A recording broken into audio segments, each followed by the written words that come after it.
오늘은 예수님의 감사를 배우자라는 제목으로 하나님 말씀 증언하겠습니다. 여러분 혹시 그 땡큐 테라피라는 말 들어보셨습니까? 땡큐 테라피? 발음 잘 안 되네요. 땡큐 테라피 들어보셨습니까 혹시? 말 그대로요, 감사 치유법입니다. 뭐 다른 게 아닙니다. 이 치료제의 효과와 관련돼서요, 여러 사람들이 소개를 하는데 한번 제가 서론이니까 소개해 드려 볼게요. 수많은 사람들이 이 치료제의 효과를 임상적으로 경험했다고 하면서 증언합니다. 이렇게 증언합니다. 이 치료제는 식전이나 식후에 복용하시면 됩니다. 호흡 곤란을 느낄 때, 또 가슴에 통증이 느껴질 때 수시로 복용하실 수도 있습니다. 물과 함께 드실 수도 있고 물 없이 드실 수도 있습니다. 여기는 특별한 처방전을 필요로 하지 않습니다. 이 치료제는 절대로 부작용이 없고 안전합니다. 더욱이 이 치료제는 무료입니다. 이 치료책을 일컬어서 땡큐 테라피라고 부릅니다. 감사합니다. 영어로 땡큐, 뭐 쉐쉐 뭐 하잖아요, 그렇죠? 여러분 병원에 가면 뭐 혈압을 재고 또 혈당 여러 가지 수치를 가지고 그 사람의 건강을 체크합니다.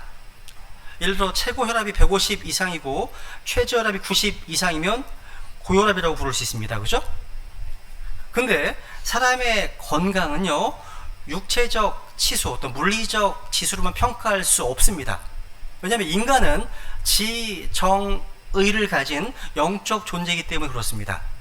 근데 여러분, 정말로 건강한 사람은요, 감사 지수가 높은 사람입니다. 감사 지수. 사람은요, 먹고 사는 문제만 해결된다고 해서 행복한 것이 아닙니다. 돈이 많고 넓은 아파트에 살고 좋은 차를 타고 다닌다고 해서 행복한 것이 아닙니다. 감사하며 사는 사람이 정말로 건강하고 행복한 사람입니다. 여러분 건강을 원하십니까? 그렇다면 감사하십시오. 감사하면 건강해진다고 또 의학자들이 많이 얘기합니다. 그래서 감사는 스트레스를 이기게 하고 우울증을 치료하기도 하고 부정적인 어떤 감정의 찌꺼기까지 제거한다고 이렇게 얘기를 합니다.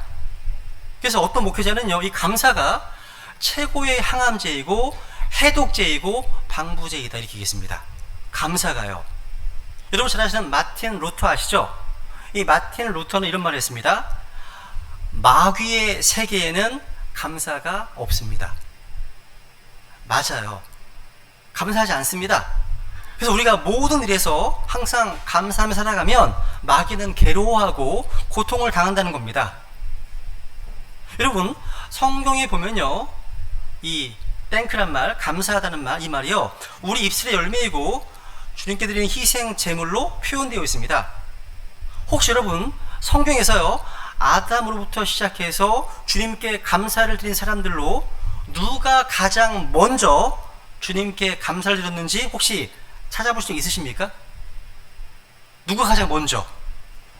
저 흥미로웠습니다. 없네?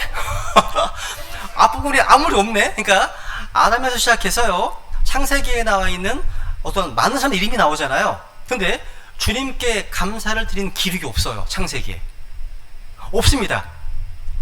물론 제가 성경 기록상 말하는 거예요. 그러니까 성경 기록에 의하면 믿음의 인물들로 기록된 아벨부터 시작해서 뭐 노아, 아브라함, 이삭, 야곱, 요셉 등등 그 누구도 주님께 감사를 드린 적이 기록이 없습니다. 여러분 모세 오경에 보시면요, 주님께 감사 헌물을 드리고 감사의 희생물을 드린 그런 법규에 대한 내용이 제정되어 있습니다. 하지만 사람들이 주님께 감사한 기록은 없어요. 없습니다. 그리고 사람들이요, 주님께 단을 쌓기도 하고 희생 헌물을 드리고 찬양을 드린 적은 있지만 감사한 기록은 없어요. 되게 흥미롭습니다.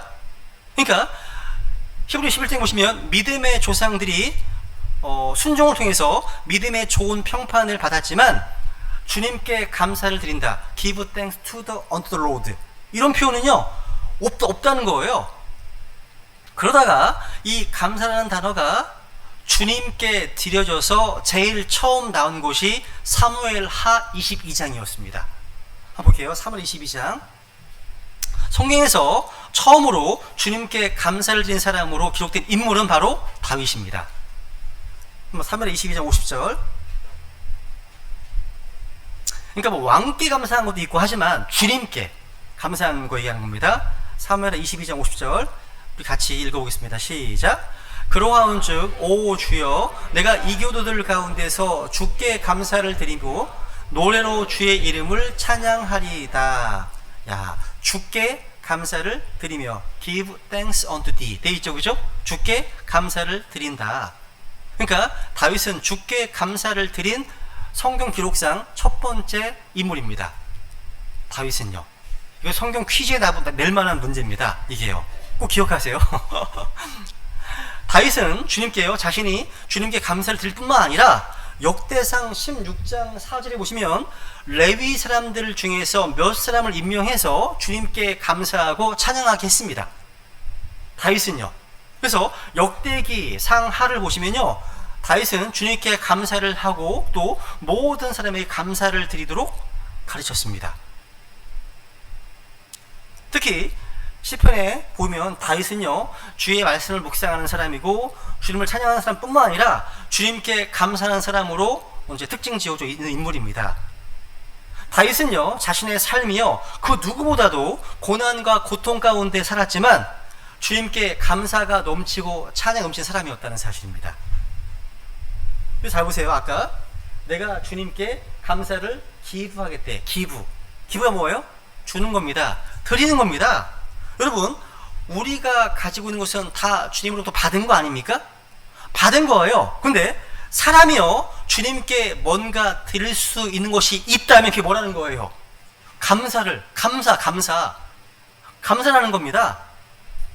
그래서 우리 사람이 주님께 기부한다, 준다, 또 드린다 라고 표현하는 한 단어가 바로 thanks, 감사라는 것입니다.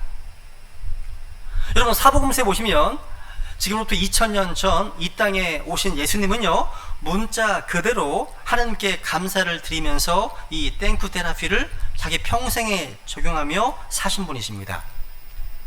예수님의 지상 생애에 나오는 그 발자취를 보면 예수 그리스도를 따르는 우리 주님의 제자들로서 우리가 언제 어떻게 감사하면서 인생을 살아야 할 것인지를 한번 우리 배울 수가 있습니다. 제가 이제 세 가지로 나누어 살펴보겠는데요. 우리 주님께서는요, 음식 앞에서 감사하셨습니다. 첫 번째, 어디서 감사하셨다고요? 음식 앞에서 감사하셨습니다. 여기 이제 어린 친구들이 있습니다. 그죠? 아이들 포함해서 여기 계신 분들은 모두가 다 식사하시기 전에 기도하십니까? 대부분 기도하실 겁니다. 진짜 기도하십니까? 어떤 분들은 에이, 뭐 꼭 몇 끼 먹을 때마다 기도하냐 이렇게 반문하면 계실지도 모르겠습니다. 그런데 그것이 예수님께서 보여주신 모범인 것을 잊지 마십시오. 모범입니다. 오늘 본문인 최후의 만찬 그 석상에 보시면 예수님께서 잔을 집으사 뭘 하셨습니까? 잔을 집으사 감사를 드리셨습니다. 감사. 이것은 최후의 만찬 때만이 아니었습니다. 유명한 오병이어의 기적 아시죠? 오병이어의 기적 앞서 주님은 먼저 하늘을 우러러 보시면서 축복하셨다고 되어 있습니다. 보시면 마태복음 14장에 보시면 하늘을 우러러 보시며 축복하셨다 되어 있죠? 이 축복하셨다는 말은 어떤 말이냐면 요한복음 6장에 보시면 이 내용이 감사를 드리셨다고 되어 있습니다. 빵을 집으사 감사를 드리신 뒤에 나눠 주셨습니다. 그죠? 그러니까 축복하셨다는 말은 감사했다는 말이에요. 감사는 예수님의 거룩한 습관이셨음을 볼 수 있습니다. 마태복음 6장 11절에 보시면요, 우리가 주기도문에 알려져 있는 기도 보시면 일용할 빵을 위해서 기도하라고 가르치신 분이 주님이십니다. 일용할 빵을 위해서 기도하라, 구하라 가르치셨습니다. 근데 그렇다면 그 일용할 빵을 받고 이 땅에서 생존의 은혜를 우리가 누리고 있다면 마땅히 하나님께 감사한 것은 당연한 일 아닙니까? 당연한 거죠. 뿐만 아니라 오늘날 우리가 살고 있는 이 세상에는요, 아직도 먹지 못하는 문제, 이 생존의 문제 때문에 적지 않은 사람들이요 씨름하고 있습니다. 우리가 먹을 수 있는 은혜가 적은 은혜가 아니라는 겁니다. 오늘날처럼요, 문명사의 기적을 이룬 21세기도요. 유엔 식량 농업 기구에 따르면 세계 인구 가운데 8억 4,200만 명이 기아 인구라고 합니다. 그러니까 무려 세계 인구의 14%. 어마어마하죠? 그러니까 7, 8명 가운데 한 사람은 하루 한 끼 양식을 해결하기 위해서 전전긍긍하고 있다는 것을 뜻합니다. 그리고 이 가운데, 이 인구 가운데 무려 2천만 명이 1년에 기아로 죽어가고 있습니다. 이것이 우리가 살고 있는 이 지구의 현실이라면 한 끼 식량을 앞에 놓고 하는 일용할 빵을 위한 기도, 주님 감사합니다. 이 기도가 얼마나 절실한 일상의 기도겠습니까? 그렇기 때문에 우리 가정에서 또 직장에서 또 학교에서 식사하기 전 기도함으로 인해서 내 생존의 원천이 하나님이신 것을 잊지 말고 고백하시기 바랍니다. 그만 아닙니다. 동시에 나처럼 먹지 못하는 세상의 다른 크리스찬들을 기억하면서 그들에게도 먹을 수 있는 은혜를 달라고 기도해야 하는 겁니다. 여러분, 이 감사라는 단어, 이 땡크죠? 그죠? 땡크? 이 단어는요, 생각이라는 영어 단어, 이 think와 동일한 어근에서 나왔습니다. 여러분, 조금만 생각해보면 감사할 일이 얼마나 많은지 몰라요. 여러분, 지금 우리가 여기 살아있는 것 자체가 하나님께 감사해야 되는 기적이라는 걸 알고 계십니까? 이 기적이에요. 여러분, 우리 안에 있는 심장, 하트, 심장은요, 하루 10만 번 이상 뛰고 있습니다. 여러분, 심장은요, 우리가 어떻게 할 수 있는 게 아니에요. 우리의 영역 밖에 있습니다. 저는요, 이전에 심방세동 부정맥이라고 하는 진단을 병원에서 받았습니다. 저 너무 잘 알아요. 몸을 조금 너무 혹사시키거나 그러면 그 부정맥이 나타납니다. 심장이 너무 빨리 뛰다가 갑자기 안 뛰어요. 안 뜁니다. 이렇게 아주 불규칙한 반응을 보이는 거예요. 이건 내 의지와 상관이 없습니다. 내가 어떻게 할 수가 없어요. 상관이 없습니다. 그렇기 때문에 평상시에 심장박동이 정상적으로 뛰고 있다는 것이 저에게는 참으로 감사한 일입니다. 감사한 일이에요. 이 심장뿐입니까? 폐는 또 어떻습니까? 폐는요, 하루에 23,000번가량 숨을 쉬어요. 여러분 스스로 수고해서 심장이 뛰는 게 아닙니다. 폐가 호흡하는 게 아니에요. 내 의지로 하는 게 아닙니다. 수고하지 않아도 심장이 뛰고 있고 폐가 호흡해주고 있는 겁니다. 그래서 살고 있는 겁니다. 누가 뛰게 해주고 계시거든요. 그 하나님께 감사해야 되지 않겠습니까? 그러니까 우리의 생명 현상을 하나하나 생각해 보면요, 우리에게 생명을 주시고 우리의 호흡을 주장하시는 하나님, 우리를 돌보신 하나님께 얼마나 감사해야 하는지 모릅니다. 그래서 시편 36편 5절에 보시면, 9절에 보시면 생명의 샘, 파운틴, 생명의 샘, 생명의 원천이 주님께 있다 하십니다. 주님께 있어요. 그리고 사도행전 17장에 보시면 이는 그분께서 모든 사람에게 생명과 숨과 모든 것을 주시기 때문이라. 여러분, 우리가 호흡을 누가 주셨다고요? 호흡을요? 주님께서 주셨답니다. 생명과 숨과 모든 걸 주셨다. 주신 분이 하나님이시라는 겁니다. 그래서 감사하는 거예요. 그래서 28절에 보시면 이는 우리가 그분 안에서 살며 움직이며 존재하고 있다 말씀하고 있습니다. 이뿐만이 아니에요. 여러분은 한 달에 전기료, 가스비 얼마나 내십니까? 저는 1년에 한 평균 내보면 한 달에 한 20만원 정도 나오는 것 같습니다. 1년에 대략 한 200만원 정도 되겠죠? 근데 여러분, 365일 하루도 쉬지 않고 쓰고 있는 저 햇빛, 이 햇빛에 대한 값을 고지서로 하나님이 발부하신다면 그 막대한 사용료를 내줄 수 있으십니까, 여러분? 못 내실 거예요. 여러분이 지금 숨을 쉬고 있습니다. 호흡. 여기서 좋은 공기가 나오고 있네요. 앞쪽이 제일 좋아.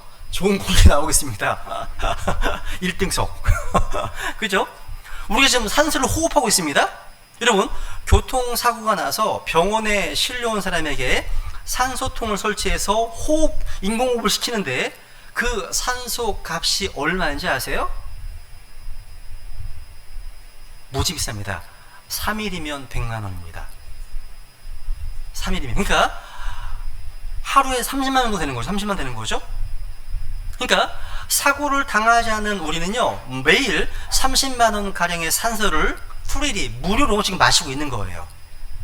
하나님께서 산소 사용 청구서를 보내시면 여러분 집을 팔아도 다 갚을 수가 없어요.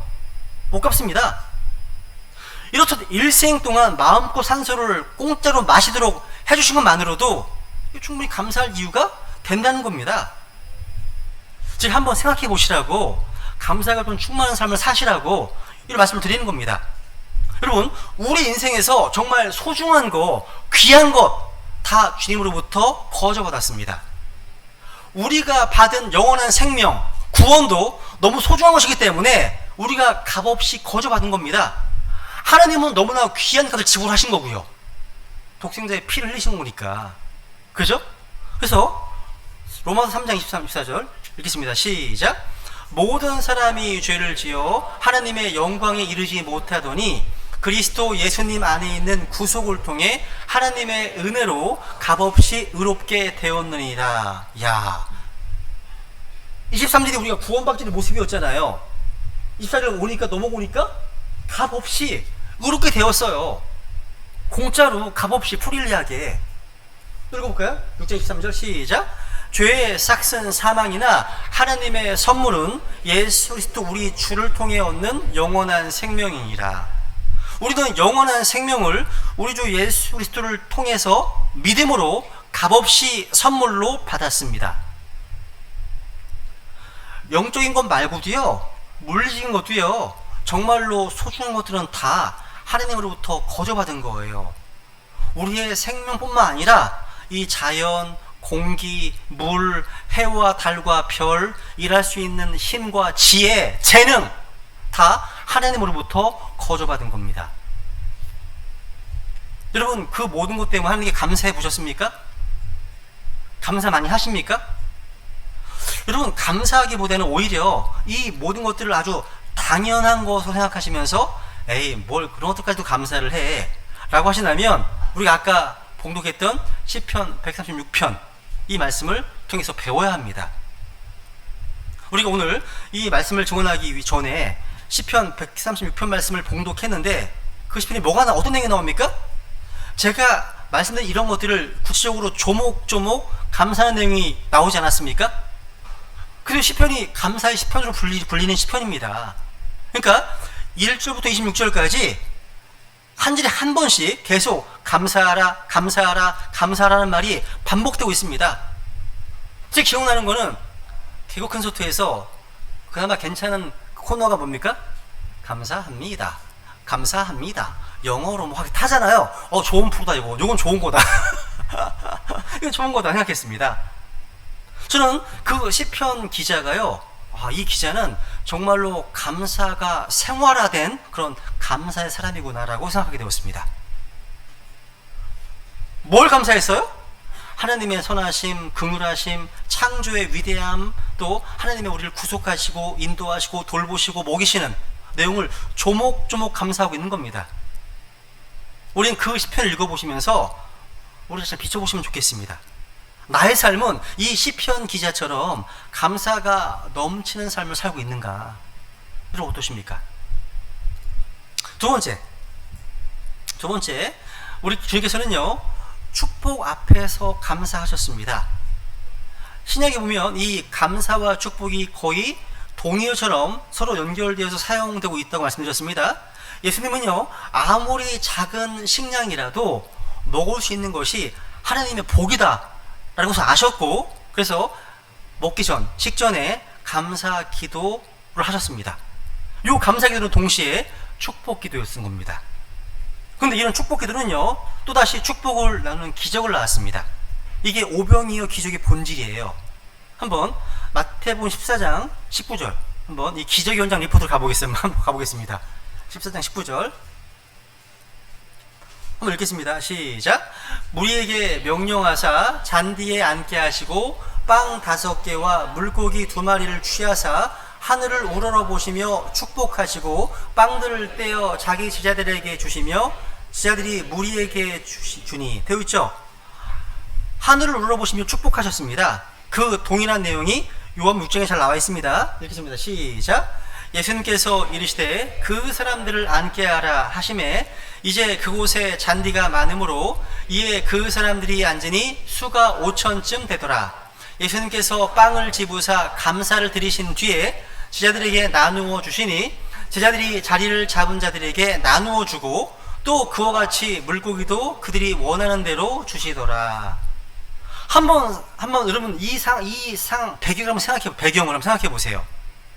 사실 이 상황에서의 감사는요, 정말 비현실적인 것이지 않았습니까? 무슨 얘기예요? 이 당시 무리들의 필요는 엄청났습니다. 필요가 엄청난 거예요. 성경에 따르면요, 먹은 사람이 여자와 어린아이들을 제외하고 5,000명. 그러니까 실제로는 한 2만 명 가까이 어떤 군중들이 거기 있었던 거예요. 그런 상황에서요, 어린아이가 가져온 점심 도시락 겨우 보리빵 5개와 물고기 2마리예요. 고리 2마리 아니에요? 물고기 2마리입니다. 그런데 그곳이라도 감사할 수 있었던 때 기적이 일어났습니다. 잘 생각해보세요. 그러니까 이 오병이어 기적의 정체는 차라리 감사의 기적이라고 할 만한 겁니다. 그래서 여러분, 유명한 스펄전 목사님 아시죠? 이 스펄전 목사님 이런 말을 했습니다. 한 자루의 촛불을 인하여 감사하는 자에게는 주께서 별빛을 주시고, 별빛을 감사하는 자에게는 달빛을 주시고, 달빛을 감사하는 자에게는 햇빛을 주시고, 햇빛을 감사하는 자에게는 햇빛도 필요 없는 천국을 주신다. 이렇게 설교했습니다. 그러니까 아무리 작은 것이라 해도요, 그것이 하나님께서 주시는 복임을 인지할 때 예수님처럼 즉각적으로 감사하시라는 겁니다. 이게 하나님의 복이구나, 감사하시라는 겁니다. 그 감사는 또 다른 축복과 기적을 가져온다는 겁니다. 제가 예전에 소개해드렸던 적이 한번 있습니다. 기억하시면 하도 재밌어 웃겨가지고요, 저도 많이 웃었으니까. 대머리도 하나님께 감사해야 될 4가지 이유. 기억나시죠? 그죠? 6가지 했나 4가지만 얘기해볼게요. 4가지 다시 소개해볼게요. 대머리는요, 여성에게는 거의 없는 현상이에요. 그 때문에 모든 자매님들은 감사하셔야 됩니다. 두 번째, 제가 알기로는요, 대머리인 사람 가운데 얻어먹고 다니는 사람은 없어요. 그러니까 대머리인 사람인데 구걸한다? 거지? 못 봤어요. 혹시 있을지 몰라요? 저는 못 봤어요, 아직은요.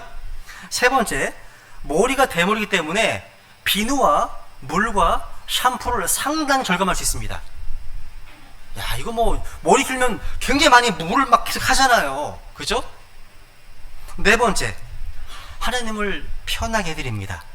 주께서는 날마다 우리 머리카락까지도 다 세고 계시기 때문에 너는 0이야, 너는 0이야, 편하잖아요. 이게 약간 조크에 섞인 그런 내용이지만, 대머리조차 이렇게 감사의 어떤 조건이 많이 붙는다면 우리 인생에서 감사하지 못할 것이 무엇이 있겠습니까? 그러니까 생각의 차이, 뭐 우리 인생은 해석이 중요하다고 하잖아요. 생각의 차이 감사를 만드는 겁니다. 여러분, 머리카락 한 올 심는데 10,000원이라면 10,000원. 지금 모르겠습니다. 10,000원이랍니다. 100개를 심으면 얼마예요? 100만원이고 1000개 심으면 얼마예요? 10,000,000원입니다. 근데 여러분, 10,000,000원으로 1000개 심어봤자 한 기둥이 조금밖에 안 돼요. 택도 없답니다. 그러니까 보통 사람의 머리카락 숫자가 20만 개래요. 야, 여러분 다 20억입니다. 20억. 20억으로 보여다. 야, 20억이네요. 갑부예요, 갑부. 대단하신 분들 여러분요. 그죠? 감사합니다. 하나님 저에게 이런 많은 걸 주셔서 감사합니다. 기도하셔야 되는 겁니다. 성경에 한번 이런 말씀 읽어볼까요? 한번. 제가 이 말씀 가지고 이렇게 설교한 적이 한번 있어요. 이 말씀 가지고 읽겠습니다. 시작. 모든 일에서 감사하라. 이것이 그리스도 예수님 안에서 너희에 대한 하나님의 뜻이니라 말씀하시네요. 모든 일에서 감사하라. 잘 보세요. In everything입니다. In everything이에요. 그러니까 모든 일 속에서, 모든 일 그 가운데서 감사라는 말씀입니다. 이게 모든 일을 감사하는 게 아니에요. 그러니까 모든 일을 감사하는 게 아니에요. 모든 일 그 가운데서 감사하는 말씀하신 거예요. 무슨 얘기예요?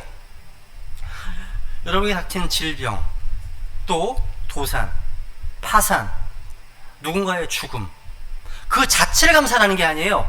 그 파산이든 도산이든 질병이든 죽음이든 간에 그 속에서 감사하는 거예요. 그 속에서요. 무슨 얘기예요? 그러니까 그 모든 일 속에서 감사하라는 것이 바로 하나님의 뜻이라고 말씀하십니다. 슬픔이 닥치면 슬픔 그 속에서 주님께 감사하고, 어려움이 닥치면 그 어려움 속에서 주님께 감사를 드리라는 것이 하나님의 명령입니다. 예를 들어 볼게요. 구약 성경의 다니엘을 보세요. 다니엘은요, 모든 일 속에서 감사한 대표적인 인물입니다. 다니엘서 6장에 보면요, 이런 말씀 나오죠. 다니엘은요, 원수들이요, 국법을 만들어서 자신을 죽일 음모와 계획이 진행되는 것을 잘 알고 있으면서도 평소에 하던 대로 주님께 기도하면서 하나님 앞에서 감사를 드렸습니다. 읽어볼까요? 시작. 그런데 다니엘은 그 조서에 도장이 찍힌 것을 알고도 자기 집에 들어가 자기 방에서 예루살렘을 향하여 창문을 열고 전에 하던 대로 하루에 3번씩 무릎을 꿇고 기도하며 자기 하나님 앞에서 감사를 드리더라. 야, 다니엘의 위대함입니다. 위대함이에요. 지금 감사는요, 이런 낯선 타국 땅에서 다니엘이 매일 주님께 드렸던 영적 희생물이었다는 사실입니다. 여러분, 우리는요, 어떤 일, 어떤 상황 그 자체에 대해서는 슬퍼하고 답답하고 감사할 수 없을지라도 그 어떤 일 속에서 감사하는 법을 배우고 또한 감사해야 하는 겁니다. 여러분, 모든 일 속에서 감사한 신학적 사례 으뜸은 바로 우리 구주 예수님이십니다. 그 내용이 3번째 대지거든요. 예수님 또 언제 감사하셨습니까? 우리 주님께서는요, 또 삶의 위기 가운데에서도 감사하셨습니다. 위기 앞에 감사하셨다는 거죠. 오늘 처음 읽었던 이 두 본문의 공통점이 뭡니까? 모두 삶의 위기를 다루고 있습니다. 위기. 첫째 본문이었던 마태복음 26장에 보시면 최후의 만찬석상에서 주님께서 감사하시는 모습이 나오죠. 예수님은 이 마지막 만찬이 끝나면 자신이 체포당하시고 십자가로 갈 것을 알고 계셨습니다. 주님께서 지금 나누고 있는 이 빵은요, 잠시 후 십자가에서 부서져야 될 자신의 몸이었습니다. 이것은 내 몸이다 말씀하셨거든요. 그리고 지금 나누는 이 잔은요, 잠시 후에 십자가에서 흘려져야 될 자신의 보혈은 피였습니다. 근데 이렇게 말씀하시는 겁니다. 다시 읽습니다. 시작. 또 잔을 집으사 감사를 드리시고 그들에게 주시며 이르시되 너희는 다 그것을 마시라. 이것은 죄들의 사면을 얻게 하려고 많은 사람을 위하여 흘린 나의 피, 곧 새 상속 언약의 피니라. 그러니까 이 배경과 함께 염두에 두고 읽어보세요. 이런 상황에서 감사하셨다는 사실. 그러니까 지금 주님의 어떤 인생에서 최대 위기, 최후의 위기인 죽음의 위기 앞에서 주님은 지금 감사의 기도를 드리셨습니다. 요한복음 11장에 보시면요, 주님께서 사랑하는 친구가 직면한 위기를 다루고 있습니다. 친구 나사로가 병을 앓다가 갑자기 죽었습니다. 근데 예수님께서는요, 친구의 무덤 앞에서 감사 기도를 드리고 계십니다. 물론 주님께서는요, 이 친구의 죽음이 친구의 부활 현장이 될 거라는 사실을 알고 계셨습니다. 근데 여전히 죽음은 슬픈 것이고 죽음은 아픈 겁니다. 예수님도 우셨습니다. 우셨거든요. 눈물을 흘리셨습니다. 근데 그 슬픔이 이내 감사로 이어졌습니다. 그래서 41절 시작. 그때 그들이 죽은 자들을 둔 곳에서 돌을 옮겨 놓으니 예수님께서 눈을 드시고 이르시되 아버지여, 아버지께서 내 말을 들으신 것을 감사하나이다. 이 죽음의 마당에서도 기도할 수 있다는 것, 그리고 기도하면 그 기도를 들으시는 아버지가 계시다는 사실 때문에 감사하고 계십니다. 여기서 우리 한번 이런 질문을 던질 수가 있습니다. 어떻게 주님께서는요, 자신의 죽음 앞에서 그리고 사랑하는 친구의 죽음 앞에서도 감사할 수 있었느냐는 것입니다. 이 질문에 대한 답을 얻을 수 있다면 우리도 문자 그대로요, 축복을 우리가 깨닫는 순간만이 아닌 어떤 삶의 위기 가운데, 어떤 삶의 상황에서도요, 모든 일에 감사하며 살 수 있을 겁니다. 그런데 이 질문에 대한 대답은요, 어렵지 않습니다. 난해하지 않습니다. 한마디로 성경적 해답은요, 하나님의 선하신 주권을 믿을 수 있느냐는 겁니다. 이 무슨 얘기예요? 이 슬프고 아픈 상황에서도요, 하나님의 선하신 주권이 다스리고 있음을 믿으시면 되는 거예요. 그러니까 모든 일에요, 하나님의 목적이 있고 하나님의 뜻이 있다는 사실을 참으로 믿을 수 있다면, 그리고 이 사실을 참으로 우리가 억셉트할 수 있다면 우리는 어떤 상황에서도 감사할 수 있는 겁니다. 우리 크리스찬들은요, 우리 삶을요, 운명이나 어떤 우연으로 설명하지 않습니다. 우리 삶은 결코 운명이 아닙니다. 우연이 아니에요. 적어도 그리스도인들의 삶은 하나님의 손 안에 있습니다. 우리는요, 그리스도 예수님 안에 있다는 거예요. 그리고 우리는 또 하나님의 뜻과 목적 안에 있다는 사실. 이걸 믿으십니까, 여러분? 여러분, 선하신 하나님께서요, 우리의 삶에 궁극적으로 선을 위해서 우리가 닥치는 모든 것들을 배열하시고 준비하신 사실, 이거 믿으시지 않으십니까? 지금 당장 우리가 처한 환경이 고통이고 고난이고 또 어두움이고 불행이어도요, 결국 이 모든 일이 다 합력하여 선을 이룰 것을 믿을 수 있다는 겁니다. 그래서 바울스도 구별 들어볼까요? 로마서 8장 28절 됐습니다. 시작. 우리가 알거니와 하나님을 사랑하는 자들 곧 그분의 목적에 따라 부르심을 받은 자들에게는 모든 것이 합력하여 선을 이루느니라. 저는 예수께서 이런 확신 가운데서 감사기를 드렸다고 믿습니다. 우리 주님의 죽으심이요, 세상 죄를 제거하시는 하나님의 어린 양으로 인류 구원이라고 하는 하나님의 뜻을 이루어줄 것을 믿으셨기 때문에 십자가의 피의 잔도 감사함을 받으실 수 있었던 것입니다. 또 친구의 죽음조차도요, 부활의 소망을 가르칠 수 있는 도구가 될 것임을 믿으셨기 때문에 감사할 수 있으셨던 것입니다.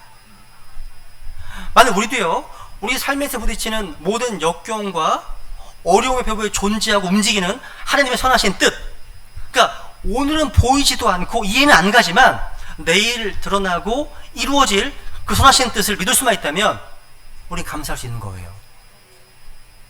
여러분, 이 말씀을 잘 보세요. 다시 읽습니다. 다시 보세요. 시작. 우리가 알거니와 하나님을 사랑하는 자들 곧 그분의 목적에 따라 부르심을 받은 자들에게는 모든 것이 합력하여 선을 이루느니라.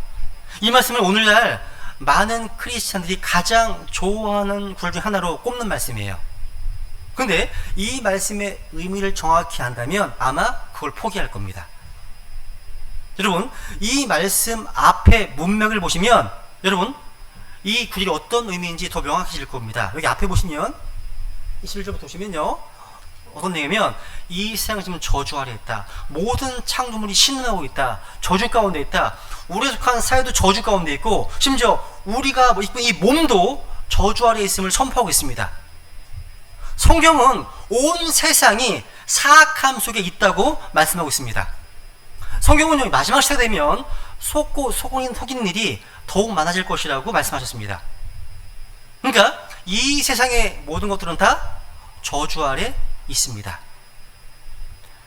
여기도 잘못되었고 또 저기도 잘못되었고 여기도 문제이고 저기도 문제이고, 그러니까 모든 것이 이 세상은요, 선을 이루지 않는 방향으로 가고 있다고 말하는 겁니다.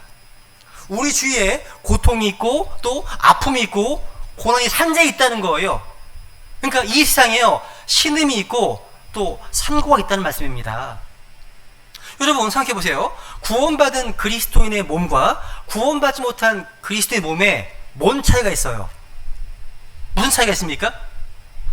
아무 차이가 없어요. 둘 다 나이 들고 둘 다 연약하고 둘 다 병듭니다. 여러분, 구원받은 사람의 직장생활하고 공부하지 않은 사람의 직장생활 무슨 차이가 있습니까? 둘 다 직장 보스에게 잘못 지적당할 수 있고요, 되게 힘들 수 있고요, 또 불쾌할 수 있고요, 스트레스 많이 받을 수 있고요, 그죠? 직장에서 해고될 수도 있습니다. 둘 다요. 차이가 뭐예요? 차이가 우리는 알아요. 우리는 알고 있습니다. 뭐예요? 우리는 하나님의 목적을 알고 있습니다. 하나님의 목적을 알고 있어요. 우리는 그 이유를 알고 있다는 거예요. 아무리 직장에서 해고되고 병들고 나쁜 일이 닥쳐와도요, 이 모든 일이 지나면 합력해서 선을 이룰 거라는 사실을 알고 있습니다. 이게 차이예요. 여러분, 구원받지 못한 아내가 남편이 죽었습니다. 죽은 남편의 장례식을 치르고 있습니다. 또 한 번에는요, 이번엔 구원받은 아내가 죽은 남편 장례식을 치르고 있습니다. 생각해 보세요. 둘 다 신음하고 둘 다 마음이 무겁고 상처를 받았습니다. 차이점이 뭐죠? 차이점이? 한쪽 가정은 소망이 있습니다. 다른 쪽 가정은 소망이 없어요. 한쪽 가정은 하나님의 위로가 있습니다. 다른 쪽 가정은요, 위로가 없습니다. 이게 차이점이죠. 그러니까 여러분, 이 말씀은요, 이 로마서 18장 이 말씀은요, 다 잘 될 거야, 다 잘 될 거야, 이런 말이 아닙니다. 이런 의미가 아니에요. 이 말씀은요, 모든 것이 잘못가고 있지만 모든 것이 변할 새로운 때가 올 것임을 말씀하고 있는 겁니다. 우리는요, 이러한 모든 것이 합력해서 선을 이룬다는 사실을 알고 있습니다. 밤은 칠흑같이 어둡지만 아침이 되면 태양이 찬란하게 떠오를 것이란 말이에요. 그러니까 이 모든 것의 뒤에는 좋은 것이, 선한 것이 온다는 겁니다. 그렇기 때문에요, 우리가요, 그리스도인으로서 앞으로 가야 할 인생의 길은, 여러분 말씀드립니다, 항상 좋지만은 않을 거예요. 왜? 우리를 둘러싸고 이 세상이 그런 곳이니까. 어려움이 직면할 것이고요, 고난과 고통이 기다리고 있을 겁니다. 우리는 이해를 못할 수도 있습니다. 도대체 이러한 고난과 고통의 목적이 무엇이란 말인가? 성경은 그분의 목적에 따라 라고 되어 있잖아요. 여러분 중에 현재 내가 직면한 어려움과 고난과 고통의 목적이 무엇인지 모르는 분이 계십니까? 도대체 내 삶에 왜 이런 어려움이 있는지, 그 목적이 무엇인지 궁금한 분이 계십니까? 성경은 그걸 말씀하고 있습니다. 그 다음 걸 보세요. 한번 29절 보시면요, 이 목적이 나와요. 같이 읽습니다. 시작. 그분께서는요, 자신이 미리 아신 자들을 또한 예정하사 자신의 아들의 형상과 같은 모습이 되게 하셨나니, 이것은 그분이 많은 형제들 가운데서 처음 난 자가 되게 하려 하심이니라. 여러분, 하나님께서는요, 우리 인생에 대한 하나님의 목적과 계획을 갖고 계십니다. 여러분, 또 저의 인생 마찬가지예요. 어떤 목적입니까? 주님께서는 우리가 모두 하나님의 아들이신 주 예수 그리스도의 형상과 같아지게 하실 목적을 가지고 계십니다. 그게 가장 중요한 목적이에요. 아들 형상과 같은 모습이 되게 하시는 게 목적입니다. 그 목적을 이루기 위해서 우리 이런 어려움이 주어지는 겁니다. 히브리서 5장 8절에 보시면, 그분께서 아들이실지라도, 예수님이십니다, 친히 고난받으신 일들로 말미암아 순종하기를 배우셔 말씀하고 있죠. 이사야 53장 3절 시작. 그는 사람들에게 멸시를 당하고 거부되었으며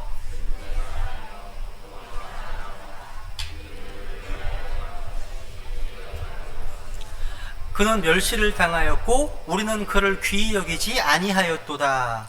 우리 주 예수님께서는요, 사람들에게 쫓겨나셨고 오해를 당하셨고 거절당하셨고 비방을 받으셨습니다. 우리는요, 우리가 처한 상황 때문에 하나님을 원망하면서, 하나님 도대체 왜 저기 이런 시련을 주십니까?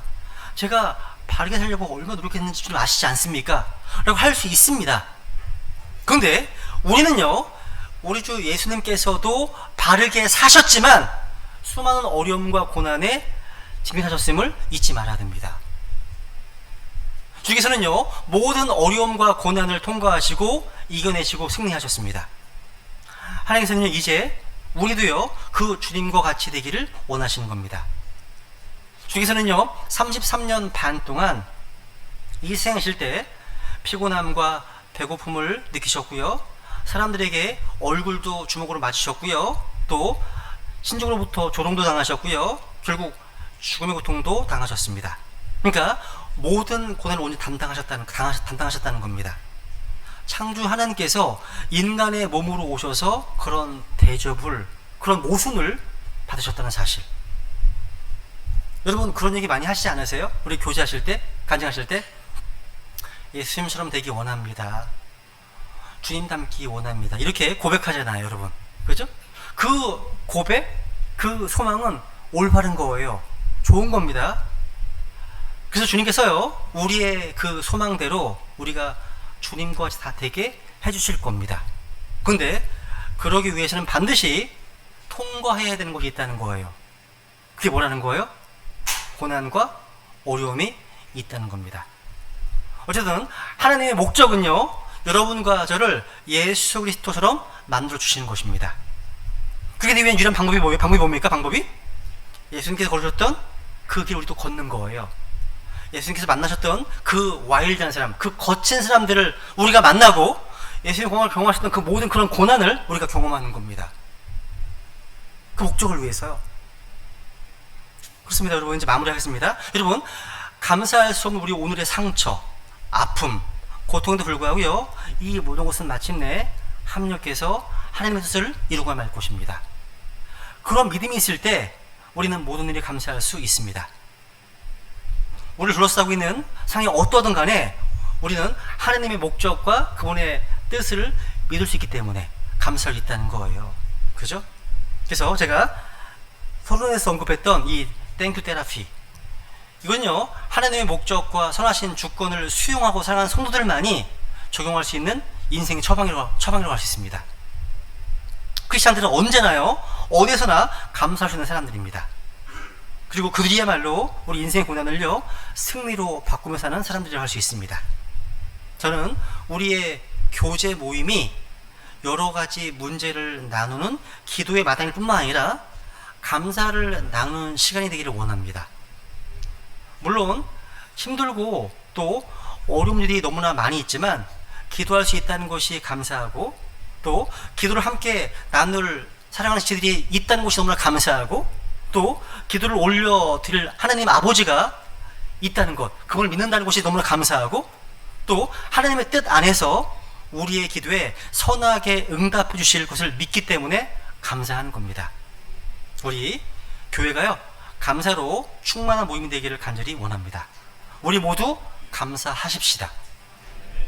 우리 예수 그리스도를 본받아 감사를 습관화하시길 원합니다. 잘 기도하시겠습니다.